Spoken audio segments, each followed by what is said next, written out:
Hello everyone, and welcome back to another installment of The Real Podcasters. This is a show where we like to talk all things movies, TV shows, video games, and a bunch of other things in no particular order. My name's Regan, as ever, and I'm joined once again by my delightful co-host. I'm being nice this week. It's Dan. Dan's here. It's actually nice not to be insulted this time around. I'm running out of insults. I'm pretty sure I said that on the last one. I was kind of expecting like some sort of like Star Wars insult. Well, I could say my absolute Wookiee of a co-host, but that doesn't really work. Not that hairy. No, okay. Ewok of a co-host. You've got more hair on your face than me. Luckily, this is audio. You don't get to see any of that. Whereas I look like Chewbacca's cousin. But there we go. So, as we discussed in our previous episode where we covered the 90th anniversary of Bride of Frankenstein, I actually made a bit of a boo-boo with that one when I uploaded this. I refer to it as Bride of Frankenstein 95 years later for a solid 24 hours. And I was like, I'm going to have to fix this. Because this is very 5 years too late. Yes. 5 years too many, rather. This is the only podcast episode that's coming out in 2030, actually, as it turns out. Big scheduling list there, then. A little bit, yeah. But what we did say at the end of the last one was that for the month of May, we would be covering some Star Wars stuff, because it's kind of the unwritten rule of the internet where you cover Star Warsy stuff in May. I don't know why. Well, we all know why. So later on this month, we'll be covering The Empire Strikes Back for its 45th anniversary, but we are also technically going to be celebrating an anniversary with this one, where we're going to be discussing the Star Wars film that never was, or very nearly was. That being with Star Wars Episode 9, Duel of the Fates. Now, this is by no means any new information. I think anyone who has spent at least 17 seconds on the internet in the last few years is pretty well aware of this movie. But we're going to have a chat about it, because I don't really want to talk about Episode 9. No one wants to talk about Episode 9, that being the actual version that we got. It was indeed a Star Wars film that was made. Barely passes as a Star Wars movie, despite the amount of fanboyism. Despite the amount of Star Warsiness in the film. Exactly, yes. So what we're going to be discussing is a brief description of how this original version of Episode 9 came about, why it didn't happen. We might do a quick review of Episode 9 if I really feel so compelled. I don't know if I can be bothered. We'll do a bit of a summary of the plot and some nice differences and similarities with both films, and of course answering the ultimate question, which is better? I could answer that now, to be honest. I think it's fairly obvious. I was going to say we could pretty much just answer that right here, right now. Well, it depends, because you could easily be once again, as I'm now going to be doing as like a running jokey trend, is that you could be playing the long game and you actually think this movie is the worst thing in human history and Rise of Skywalker is actually pretty god tier. If you do, get in touch and I'll be looking for a new co-host, obviously. But before any of those kind of firings, let's talk about the previous firings. So, because I've got a nice long list of timelines and stuff. I bet you do. Yeah, well, it's the problem with watching many episodes of... I'm expecting like this like complex, like sort of like a number line sort of thing. There's a fair few. Am I pretty much dead on there? Yeah. I've got a couple of pages. So, yes, let's talk about how this thing came about. So, obviously, in 2012, Disney buys Lucasfilm for a ridiculous amount of $4 billion. General reaction was pretty positive. No one liked George Lucas anymore at that point. They were kind of sick of him. So, the idea of a different studio coming in saying, right, let's do a sequel trilogy, the thing we've never actually seen before, seemed quite enticing. So, I think it was in 2013, J.J. Abrams is hired for Episode 7. Rian Johnson is hired in 2014 for Episode 8. And in 2015, Colin Trevorrow is hired as the director for Episode 9, coming off the success of the wildly successful and not very good Jurassic World.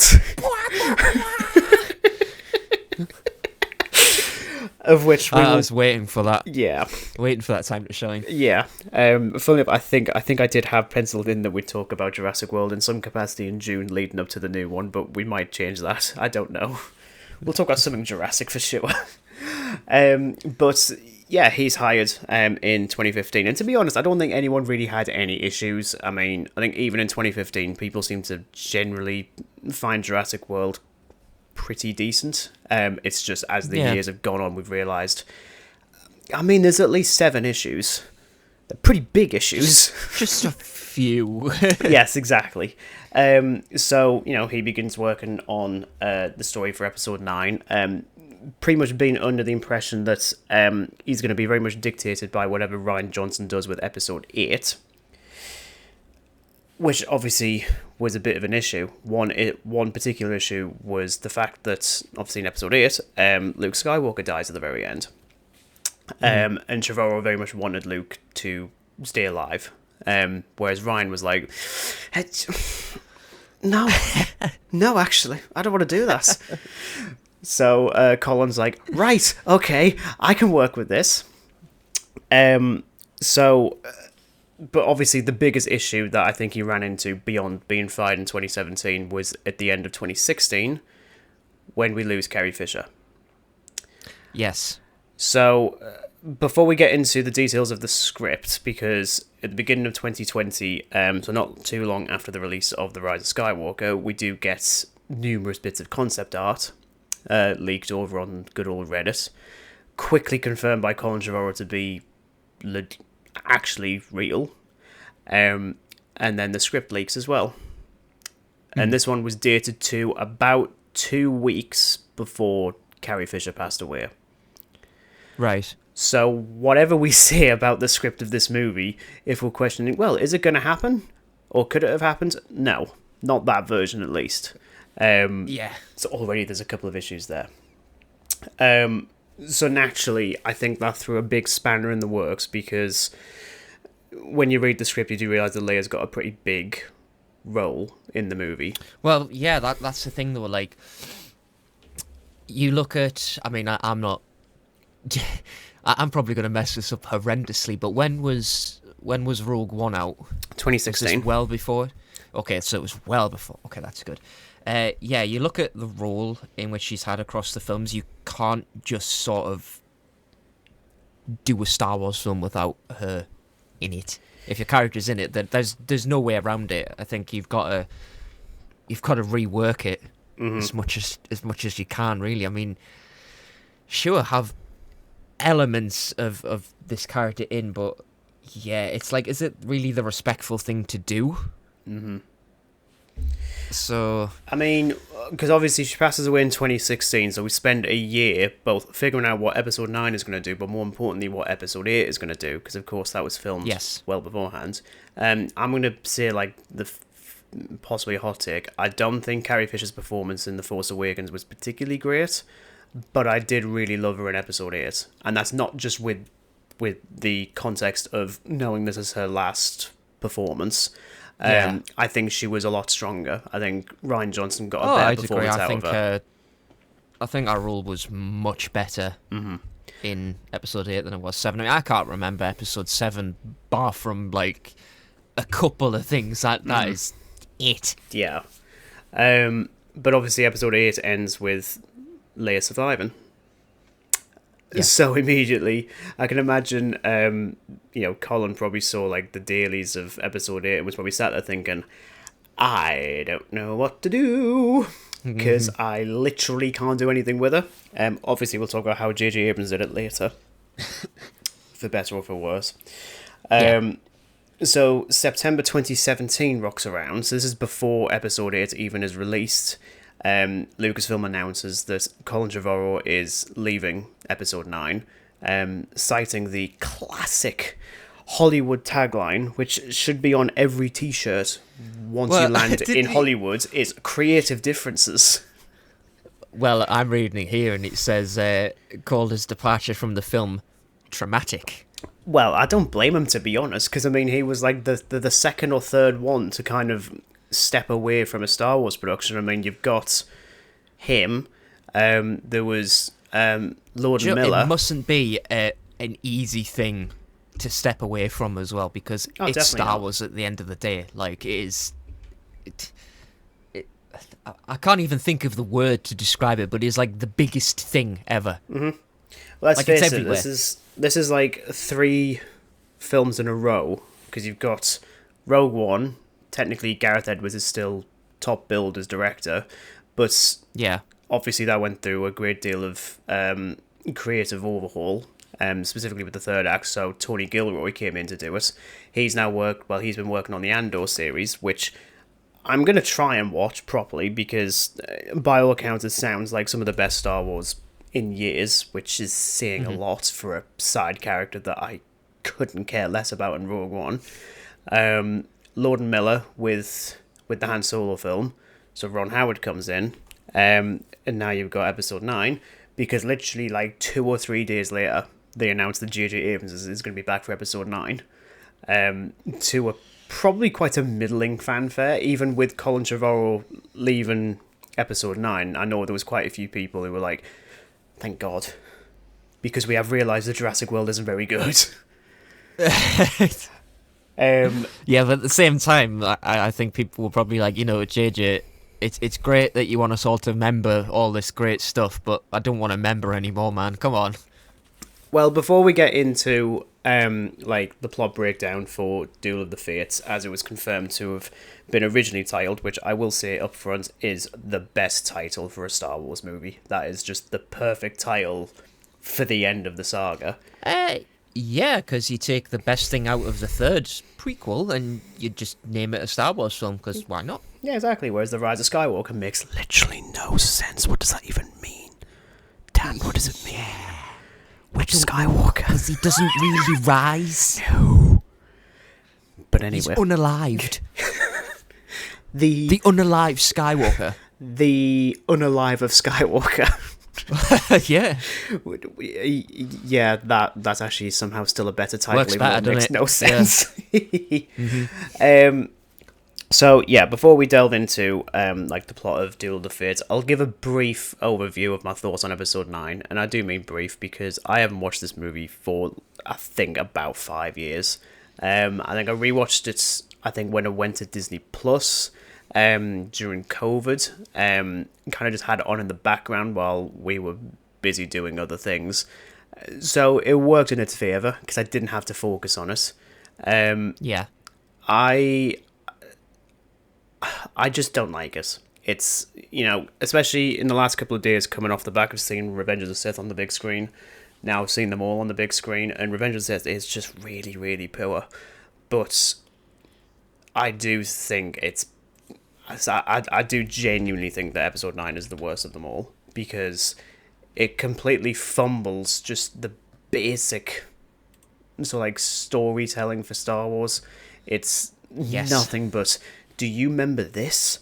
Do you remember that? This is all I can remember. And, say what you will about Episode 8, and everyone has, I have as well. I will continue defending it until the day I die, because at least that movie was daring and acts on the dares, whereas Episode 9 tries to do that and then completely fixes it within a scene. They kill off Chewie for 37 seconds, and you're like, holy crap, there's actually a body count I can get. Oh, no, he's fine. And then it's exactly the same with 3PO. Give it a scene, and then he's back again, and it's like... And then, of course, bringing back the Emperor, completely fumbling that, everything with Rey, it's just... I think the problem that I found with it, as so many other people, is like it makes you question more than actual answer. Like, there's more questions that aren't answered. Like, for instance, right, how the hell does Maz end up with Luke's lightsaber? Is that ever explained? No. Why didn't, like, what's with the healing power thingy? I mean, that's like straight out of the video why games, is which would be Palpatine fine. in this, and why is Rey exactly. related to Palpatine? Yeah. There's so many whys. Exactly. It should have been the whys of Skywalker, actually. There are so many whys who, wet, why, and when. The whys. But it's not like the good, the bad, the ugly. It's the why, and the why.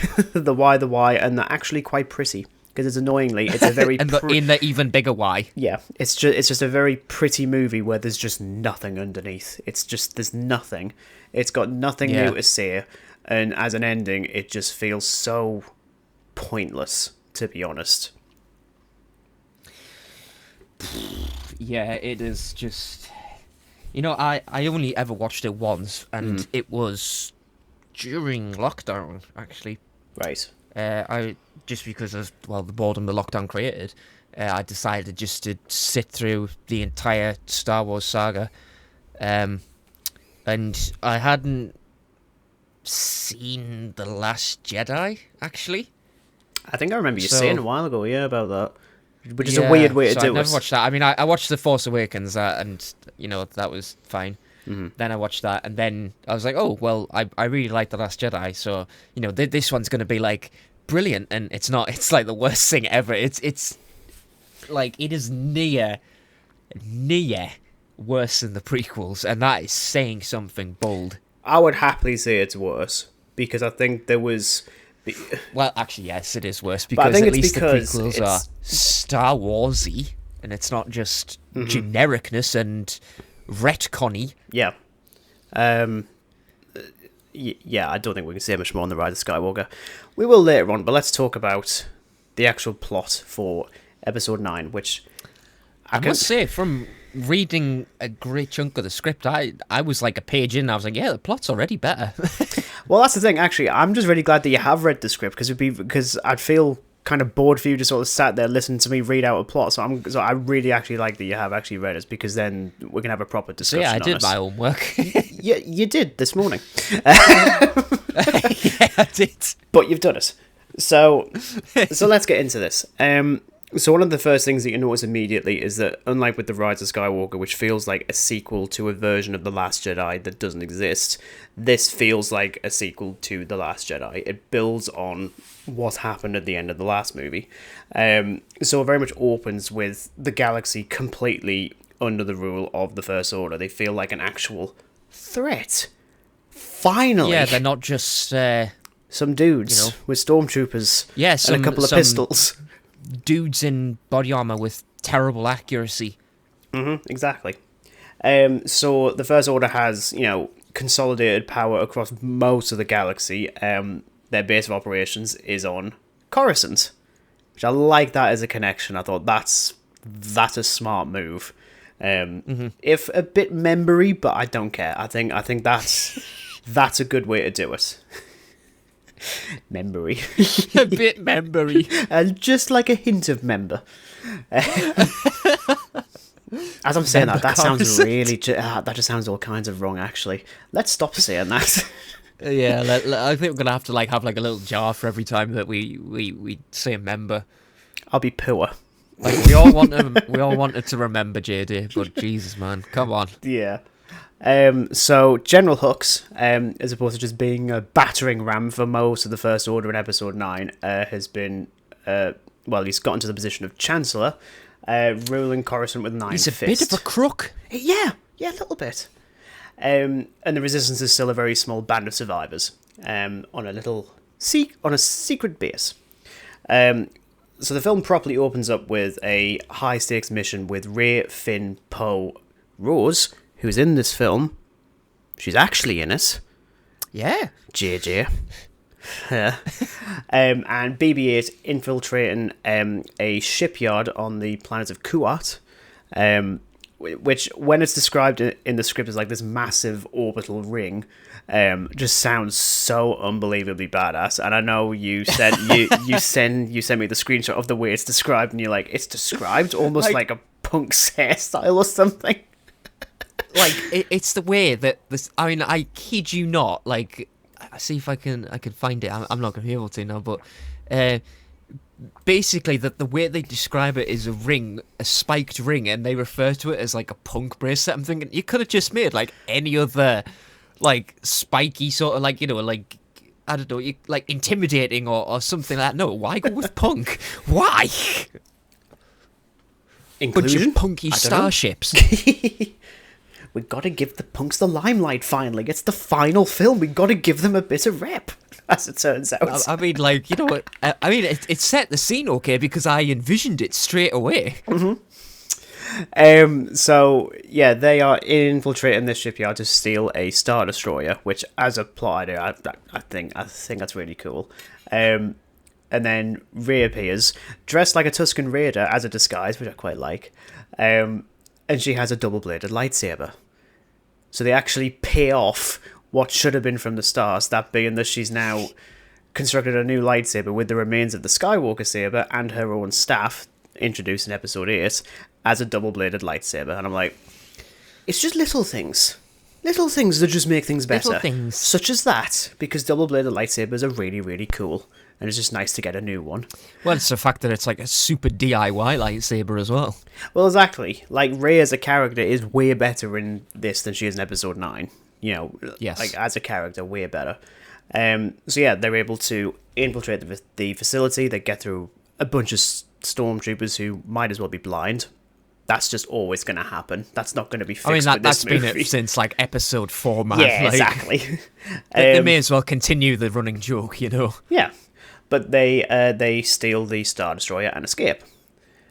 Now you've got Supreme Leader Kylo Ren, who is actually the villain. There's no Emperor in this. He is actually the villain for the entire movie. And you're like, again, little things. Just little details. Yes.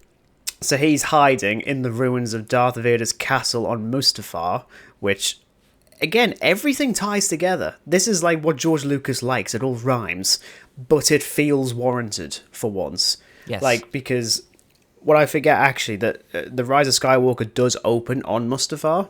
That entire first sequence of him going through random unnamed baddies is on Mustafar. Yeah, you wouldn't know. There's nothing else with us. Yeah. Apparently, according to the canon, at least in that version of the movie, like the planet goes through a cycle. So sometimes it's all lava. Occasionally, it grows back and becomes relatively decent. That's apparently what it is. And I was like, right, okay. Why though? It's like, why? But there we go. So he's being tormented by the Force ghost of Luke Skywalker. So paying off that last bit of The Last Jedi as well, where he's like, I'll see you around. Don't worry, I'm coming back to absolutely this is torment what a Star you. Wars film should be, just connecting the little things to make the big thing pay off. Yes, exactly. So Luke is still trying to pull Kylo back to the light. One of the major things in this movie is this: he doesn't really. He's kind of done the reverse Vader, which I like. I like that more than just him getting a redemption arc at the end and then not saying a word and then dying. He still dies in this one, but very it's unwarranted. Yes, exactly. So within the castle, Kylo discovers a Sith holocron left by Emperor Palpatine. So you can tell there's little bits of this movie that is still in the Rise of Skywalker. It's one of the reasons that in the credits for Rise of Skywalker, Colin Trevorrow and Derek Connolly are still listed for story credits, because they still use bits of this script because they kind of have to, because it's very last minute. So in it, there's a message left by the Emperor. The only inclusion of the Emperor. He's still very, very much not alive. And he tells Vader, because this is him having a conversation with Vader, to instruct him to go... Turn Skywalker over to the dark side. And if that doesn't work, you can go and visit the critter on this planet. It'll help, I promise. Oh, yeah, because it's basically like if Skywalker manages to just end me... Can you go over here, please? go find this other guy who taught this other guy. Well, exactly. So now you have the introduction of Tor Valum, who is supposed to be Palpatine's master. So it does kind of mess around with the logistics of the whole Darth Plagueis thing. That's suggested in episode 3. I don't think we'll ever do anything more with that. I know the Acolyte does have Plagueis in it, technically. Spoilers for Dan, if he cares. He probably doesn't. Moving on. So Kylo travels to the planet Remnicor, who spells these things, honestly. This is probably why he got fired, because the naming of the planets occasionally is terrible. So I like how Tor Valum is described as a grotesque 7,000-year-old Lovecraftian being. I was like, there's many ways to look at that. I really dug that, actually. Like, I kind of just like the fact he's not some random guy. Uh-huh. It's some decrepit evil git. Exactly. And you kind of have to be an evil git. It is very, like, Lovecraftian, and I kind of like it, and I really want to see it, actually. Mm-hmm. So what we get is during Kylo's training with Tor Valum, he confronts a hallucination of Darth Vader, very much reminiscent of the cave sequence on Dagobah in The Empire Strikes Back. Yes. And he loses. So Tor Valum teaches Kylo the ability to drain life energy. Rise of Skywalker does take a bit of that. And then, in order to show off how powerful he's now become, Kylo uses that ability on Tor Valum. So killing him immediately. I was like, ooh, we're dispatching this guy very quickly. I know, it's like, thanks for the lesson, now time to die. At the same time, though, Kylo does get some injuries on his face, so he forges a new mask with Mandalorian armor, which is like, I approve of this. This is the way? This is the way. This is even before the way, as it turns out. This is just slightly before the way. Yeah. So his next plan is to head to Mortis. Just trying to get more power. He just wants a little bit more. Well, yeah, I mean, as a power-hungry Sith, I think that's kind of your goal, isn't it? Exactly, yeah. So Rey, meanwhile, is continuing her own Jedi training, this time under Luke Skywalker. So he's very much, found the middle ground after The Last Jedi, in that, he is prepared to train her, essentially to make sure that she doesn't go the same route as him. Even she's questioning sort of the logistics of the whole balance thing, which I like that, because one of the things in The Last Jedi that I do very much appreciate, that no one else likes, is it calling out the failure of the Jedi. Like, in a movie, they finally call it out. And this movie continues that. They're a bit stupid, the one, like, Well, if they did their job, there wouldn't be a Star Wars franchise, to be honest. So, yeah, it'd be like one film. Yes, exactly. And as she's trying to find that balance, even Leia refers to her as something new. So, not just your regular Jedi. She's trying to find...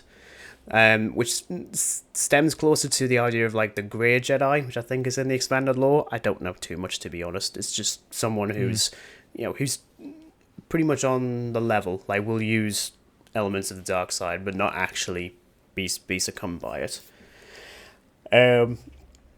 So now we learn that there is a beacon in the remains of the Jedi Temple on Coruscant, and the Resistance plan is to go to Coruscant and light this beacon, broadcasting a message across the galaxy to rally more soldiers to their cause. Troopies.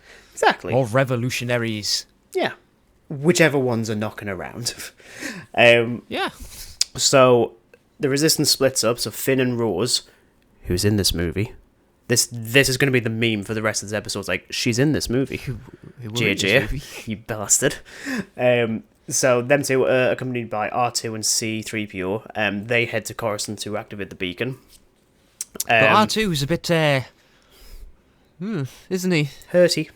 Later on. Yeah, he's a bit hurt. Little bit hurty. So they end up going through sort of like the lower levels of Coruscant, interacting with the citizens of Coruscant, who were very much being ruled over by the First Order. Meanwhile, Rey is still feeling a draw with Kylo Ren, very much echoing what we see in Episode 8, where they're sort of communicating on either side of the galaxy, which I love as an idea. That was so good. Mm-hmm. So she learns about Mortis as well, and decides, I need to head there as well. So she's accompanied by Poe, Chewie, and BB-8. So they head to the planet of Bonadon. Again, Colin. Bonadon. Learn to spell your fucking planets. I'd love to know where they get the names from. Like, do they just take like a word and AI then planet word name and just mash it together?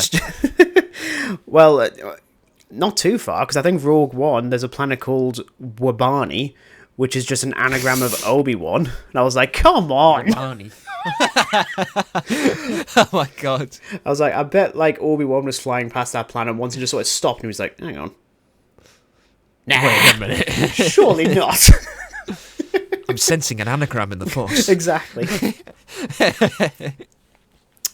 So they need to head to this planet to find a seer to essentially locate where Mortis is. Essentially just looking for a map. Again, bits of this in episode 9. And now we're ambushed by the Knights of Ren. who actually have names in this Who and actually have conversations. Actually have names. Exactly. Who are generally a hell of a lot more intimidating. So Rey confronts them and defeats them, and ends up killing one of them with force lightning. Again, another bit that we see. Thief, JJ. Absolute thief. So at this point, she decides to head off on her own because she doesn't want to endanger anyone else. The only, one of the things I don't like in this is that there's this weird, sort of like attempt at a romance between Rey and Poe, which. Oh yeah, I noticed that, and it's sort of like it's done in a way. It's like now's not the time. I'm like, oh god, really? Come on. You've got like a revolution to do. Can you just wait till after, maybe? Yes, exactly. So there is this point when they do share a kiss. It's kind of left ambiguous as to whether or not it's like genuine affection or just Dan's over there just vomiting. We just don't like Rey being happy with people, as it turns out, both real movies and cancelled ones. So there is this idea of either it's actual affection or it's a Jedi mind trick. I thought, mind trick. That's exactly what I'd do. But there we go. So when we go back to Coruscant, Finn and Rose are able to activate the Jedi beacon, broadcasting Leia's message across the stars. However, the First Order is able to detect this because they have ears and occasional eyeballs that work. They destroy the beacon, and Rose is captured by First Order troops. During this, Finn is able to escape, and he ends up confronting a stormtrooper known as RK-514. But he spares him. So this sort of like act of mercy essentially inspires 514 to defect from the First Order in the same fashion that Finn went through. So we do actually pay off, because they try to do this in the Rise of Skywalker with the introduction of a group of ex-stormtroopers on one of Endor's moons where the Death Star's just fallen down. So it's a very sanitized sort of version of this, but they've already defected. So the idea in this version of Episode 9 is that Finn reaches his full potential and he, encourages other stormtroopers to defect from the First Order, essentially destroying it from within, which I thought, that's how you do it. You actually give them something to do. It's pretty smart. Exactly. So what we see is the citizens starting to rise up against the First Order alongside other stormtroopers that 514 is also, just explained very kindly, like, could you not kill these people, but could you kill these ones instead? Thanks. Cheers, Mara. Put it simple, with his Geordie accent for some reason. But there you go. So now we have a twofold sort of final battle. You've got one on Coruscant, both on the ground and in the sky, complete with at one point Chewie flying an X-wing, which I'm trying to picture that, and I don't think Chewie could sort of fit in. I'm picturing more of like, he's not actually flying it, he's just kind of like stuck against the windscreen because he can't quite fit, and his knees are just doing the flying. He's like, I think I'm flying this way. I'm kind of thinking of one of the Family Guy skits where Porkins is like too big to go in the X-wing, so he's literally just like on top us. of it. Yeah. That's sort of what I'm imagining, because Chewie is like, the guy is an absolute giant, so how is he going to get his legs in the cockpit? Exactly. He is bigger than the X-Wing. So Leia arrives on the stolen Star Destroyer from the start of the movie, leading the Resistance fleet. They're also joined by various reinforcements because of the beacon. Again, Rise of Skywalker does do a bit of that. Including Lando Calrissian, who is in both versions of this movie. One slightly better. This one. And it's essentially just a it's exactly what the rebellion is, just a ragtag group of heroes going up against a larger empire. It's how it is. Doesn't this version portray him as like a sort of gambling character? There were I think there was a version of Episode 8 where they were going to do that, so the character that Benicio del Toro plays was almost going to be Lando, Right. But I think even Ryan said that's a bit of a bad idea to bring back that character and just do the same thing again, where he kind of, double crosses people. Betrays, acts like the hero, then betrays the heroes, and then Yeah, because we've already seen that. Yeah. Yeah. But it's nice that Lando is actually in this, so that's always nice. So, as ever in a Star Wars movie, Resistance do feature various losses. R2 is very nearly killed, though according to Colin Trevorrow, he was never actually going to die. He was just going to be really badly wounded. I thought, that's also death, Colin, but that's okay. You can, near fatality. Yeah. One of my favourite moments in the script is actually a moment with Hux, because one subplot with him is that he's trying to become Force sensitive. This is something, to be honest, actually, because we see it in Ahsoka as well, in that series with, I forget the name of the character, Sabine, who kind of becomes Force sensitive but isn't naturally that. So Hux has been collecting all these old Jedi and Sith artifacts, essentially trying to become Force sensitive, much to the bemusement of everyone around him, where they're just like, yeah, he's still an idiot. He might be rich, but he's an idiot. Yeah, but once he sees that the First Order is actually going to be destroyed, he stabs himself with a purple lightsaber. You can infer as to whose lightsaber that is. Probably Mace Windu's. It's like an act of ritual suicide. It's very Japanese, actually. I forget what. Yeah, I was going to say it sounds very much like, obviously, like samurai belief that dishonor and all this stuff. You would kill yourself with a similar sort of manner, like straight through the stomach, and yeah, horrible. Yes, exactly.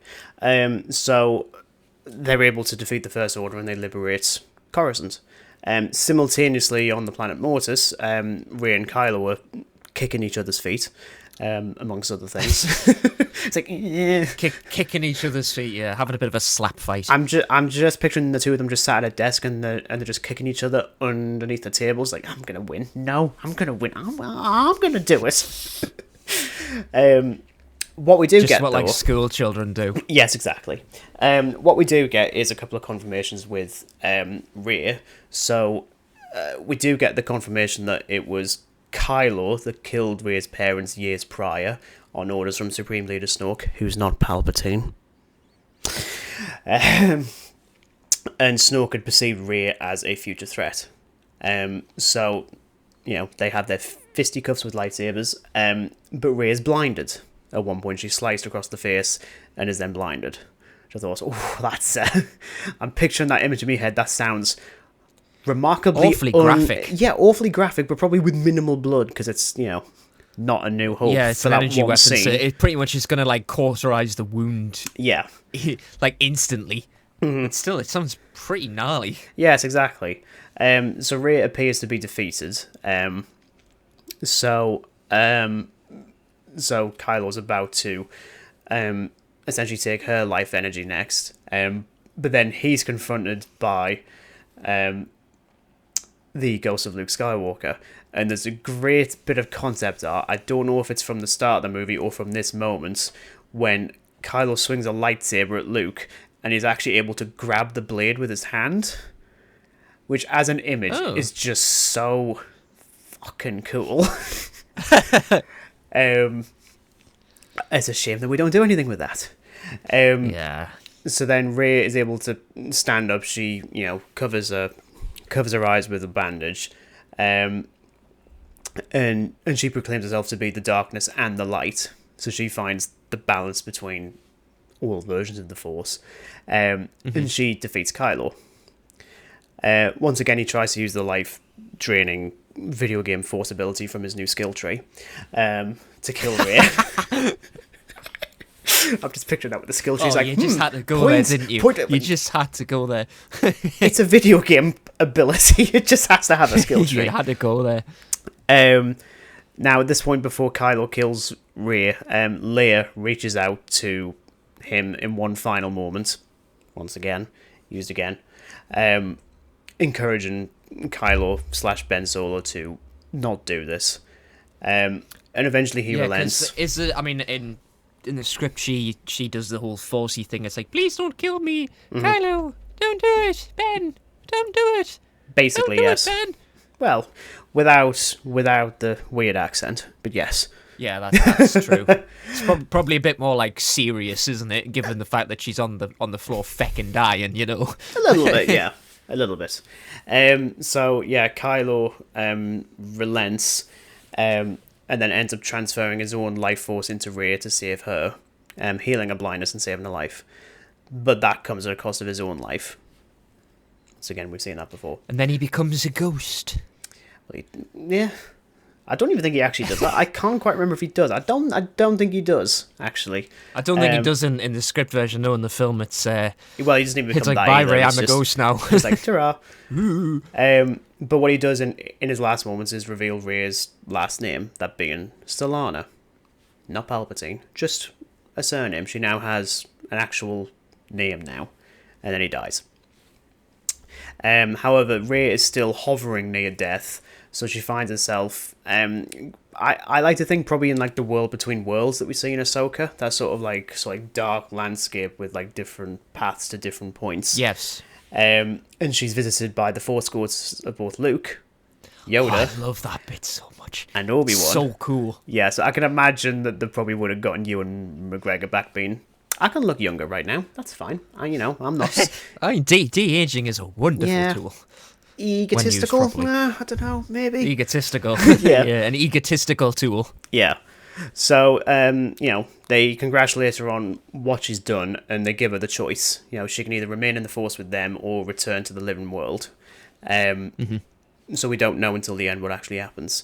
So, peace settles across the galaxy, surviving heroes gather. Chewie gets a medal, this time for what he does in this movie, not just for existing. Not just for being a scary Wookiee. Yeah. So Leia starts to form the Republic once again, and oversees the repair of R2-D2. Poe and Chewie go off in the Millennium Falcon to search for Rey, and Finn and Rose embark on a new mission, that being on the planet of Modesta, where they've got a homestead full of Force-sensitive children, potentially having the same child who was at the end of The Last Jedi with the broom, which is a final scene in the Star Wars movie, was terrific. And then you see, off in the distance, Rey walking towards them. So she's essentially going to become their teacher.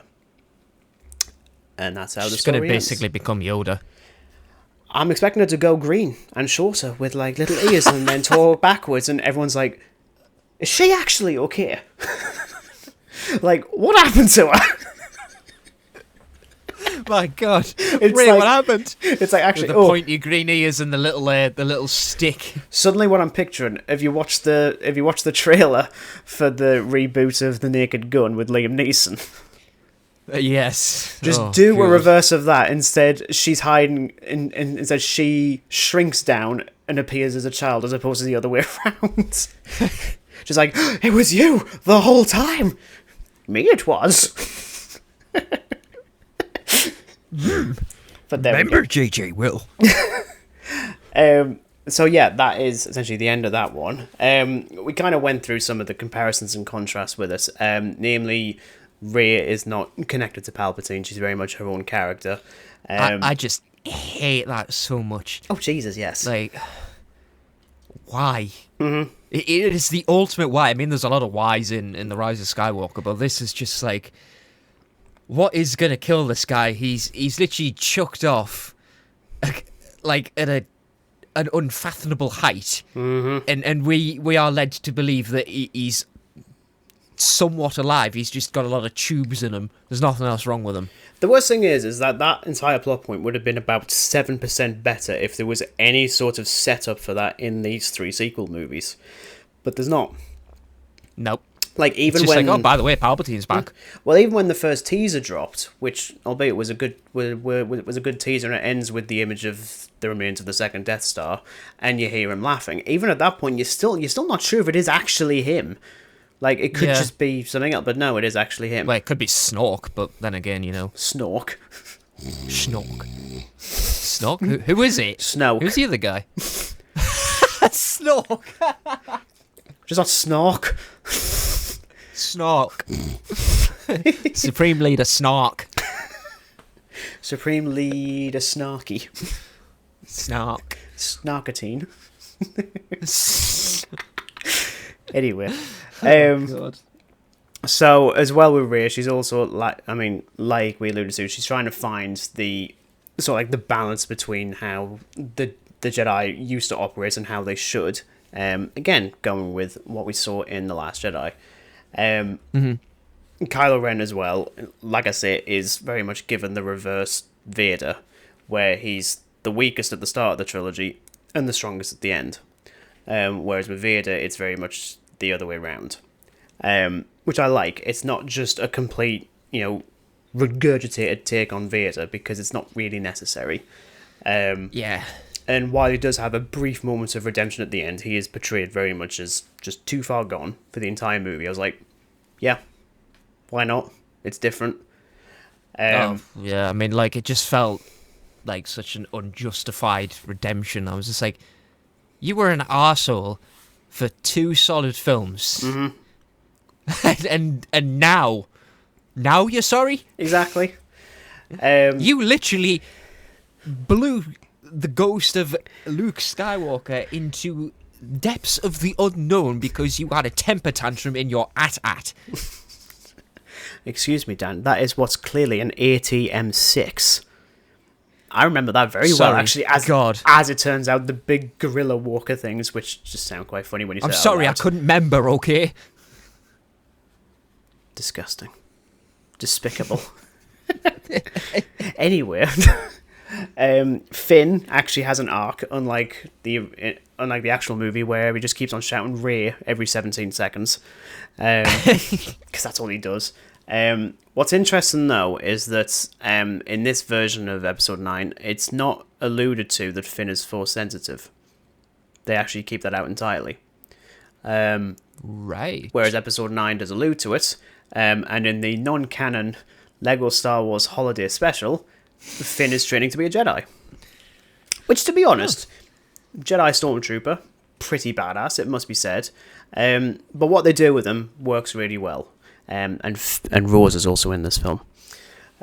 She's, honestly, You gotta just keep reminding that she's in it. I kind of have to, because she was done so dirty in Rise of Skywalker. Yeah, she really bloody was. Poe doesn't. I mean, Poe in both versions of this movie doesn't really have as much to do as in Episode 8. I mean, he's gone through his arc of figuring out what kind of resistance fighter he is. So he's just kind of trying to hold on. Although both do have a weird romantic subplot, either with Rey in this one, and I can't remember the character's name in Episode 9. She, with the bounty hunter outfit. Zori, there you go. There's a weird thing with that. Obviously, Leia, again, is in this film quite a bit. I genuinely can't think of a way that they could have done this movie like this with the material that they had. We said we'd allude to it until now. Obviously, Episode 9, the version that we get, features Carrie Fisher resurrected with CG, using footage shot from The Force Awakens to construct a narrative. Yeah. I hated this from the moment I heard it, because it's not her, but also they go out of their way to even give Carrie Fisher top billing, and it's like, that's not even her. Like, it isn't. Yeah, it's the kind of thing where I know at the time people were saying, oh, well, if you didn't know that Carrie Fisher had passed away, you wouldn't notice. And I'm thinking, you absolutely can notice. And I even said before, her performance in Episode 7 is not as good as in Episode 8, and because they're using footage from 7, the performance ain't great. Yeah. And it's weird when it's deleted scenes, but they have been released to the public. They're on the Blu-ray and everything for The Force Awakens, so it's weird seeing them come up here. It doesn't feel right at all. At the same time, I know they were dealt a really difficult blow because Ryan wanted her to survive at the end of Episode 8. That was done before she passed away. So yeah. So it's like, even when you watch Episode 8 and you see her getting blown out of the ship at the start, and you're thinking, oh, is this how they're going to do it? And even I thought, that's a way to go. I'd be fine with that. So for Very once... cliffhangery. Yes, exactly. So there's not really a way you could have done it. Not unless you kill Leia off screen, which wouldn't feel right at all. Yeah. But, there we go. And as I say, like, virtually everyone has an arc in this. Luke still has an arc as a ghost. Even Hux, we see the conflict even in him. Like, even if it is quite funny that he wants to be force sensitive, I'm thinking, why do you want to be force sensitive? Like, genuinely, why? Yeah, it's strange. I mean, he's got all the money he wants, so it's like, well, got all the money, I need a new hobby now, I guess. No, exactly. So obviously, as we begin to wrap things up, obviously, which is the better film? Bearing in mind, one was never going to get made in the way that it was, and one that does actually exist. It's hardly a question. We know which one's better. It's this one. Yeah, I mean, that's... But it's fascinating, isn't it, though? Like, it's especially considering how rapidly the leaks came out. Because that's the thing, because the script was made available for episode 7. It's there, you can read it. Not for episode 8. And it wasn't for the Rise of Skywalker either. And then this one pops up, and it was like an absolute gold mine. Like, no one had expected to see this. I do think it was probably Trevorrow that did actually leak it, just out of spite. Which, I've said enough about his movies. Like, obviously when he came back to do the third Jurassic World movie, it was absolutely crap. And even I'm trying to remember how he handled bringing back the legacy sort of characters. I can't even remember if it even worked very well, to be honest. Well, basically, it's they just end up just appearing, doing like a little meet and greet again, essentially. Yeah, it's like Jeff Goldblum's character's invited you to do this. Oh yeah, sure, why not? What could possibly go wrong? Mm-hmm. But, shocker. We obviously prefer this version of the movie. There has been adaptations of this script, which I do quite like. I saw there was like comic stuff done by fans and stuff, which looks really cool, actually. Yeah, I really love that a lot. I think that's such a cool idea. And, I think even like years later, people are still saying, well, is there a way to make that movie? It's like, no. But also, what's the point? Like... it would kind of be like a too late, too little thing. Like, I'm kind of fine that like other people chose it upon themselves to do something with it. Yes, exactly.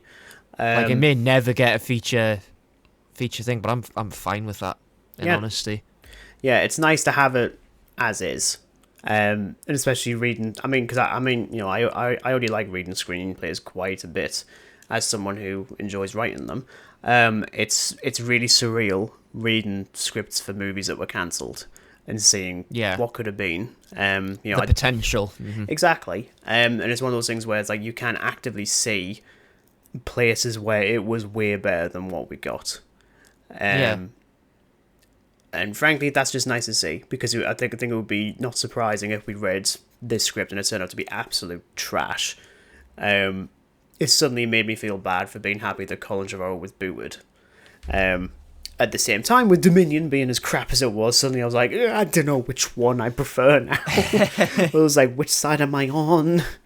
But yeah, it's one of those things that, we can just leave to the legacy of Star Wars. It's that it never was, but it absolutely should have been. Yeah, it's very unfortunate, but is what it is. Mm-hmm. And yes, I mean, at the very, very least, at least there's like a few things that, that similarity-wise. So, but otherwise, still a shame. This is what happens when you then hire the writer of Batman v Superman to do Rise of Skywalker, and you're shocked that it's terrible. Whew. But there we go. But yes, that is our thoughts on Star Wars Duel of the Fates, that being the film, not the musical composition, which is also terrific. Shocker. But yes, thank you very much for listening to us talk about just a little bit of Star Wars, because it's been a little while since we've spoken about it, I think. He says, having not looked as recent ones. It's been a while. Yeah, I'm fairly certain it was you with the Phantom Menace. I'm pretty sure it was. I think that was probably the last time. I'll just be bitter about that until the end of my days. But it's fine. Yeah, till the end of time. Exactly. But yes, thank you very much for listening. As mentioned at the start of this episode, we will be back later in May to cover The Empire Strikes Back for its 45th anniversary, which I will say up front is not my favourite Star Wars movie, but it is probably the best. There's a difference. Good. You know, good. Dan's like, finally, we can talk about some good stuff. But yeah, that'll be later on in the month, because I've got to find a way to get this all edited and uploaded before I go away to Scotland for a week. So I'm going to have to find the time to do that. But it should be fine. Hopefully I might get this out on the 4th of May. That will be a nice reference there. Yes. Yes, a little bit. So yeah, we will see you then for when we talk about an actual good and existing Star Wars story. So we'll see you then. And until then, it is goodbye from Dan. Ta-ra. And it's goodbye from me. Goodbye.